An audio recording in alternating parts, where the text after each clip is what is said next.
একবার যেতে দে না আমার ছোট্ট সোনার গায়ে কিংবা এক নদীর রক্ত পেরিয়ে এমন অসংখ্য কালজয়ী গানের শিল্পী শাহনাজ রহমতুল্লাহ। দেশাত্মবোধক আর চলচ্চিত্রের গানে তার মোহনীয় গায়কী হৃদয় ছুঁয়েছেন অসংখ্য শ্রোতা ভক্তের।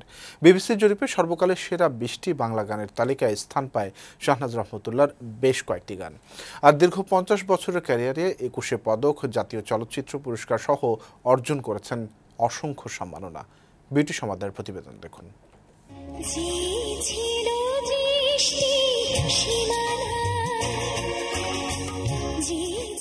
সঙ্গীত প্রেমীদের দৃষ্টি সীমানা পেরিয়ে সত্যি অজানার পথে পাড়ি জমালেন কিংবদন্তি শিল্পী শাহনাজ রহমতুল্লাহ।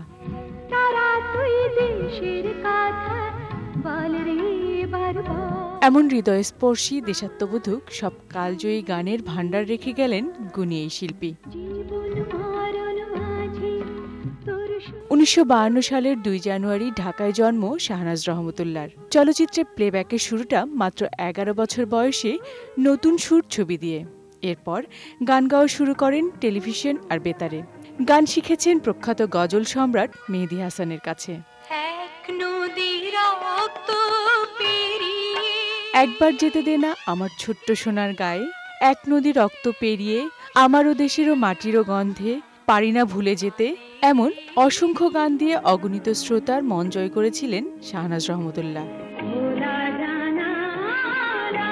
ক্যারিয়ারের ৫০ বছর পূর্তির পর ব্যক্তিগত কারণ দেখিয়ে গান থেকে বিদায় নেন গুণী এই শিল্পী।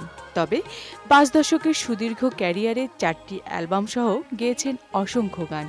অর্জন হিসেবে পেয়েছেন ২১ পদক, জাতীয় চলচ্চিত্র পুরস্কার সহ অসংখ্য সম্মাননা।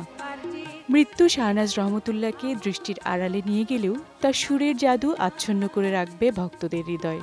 মনির মণিকোঠায় তিনি বেঁচে থাকবেন বহুকাল। বিউটি সমাদ্দার, বৈশাখী সংবাদ, ঢাকা।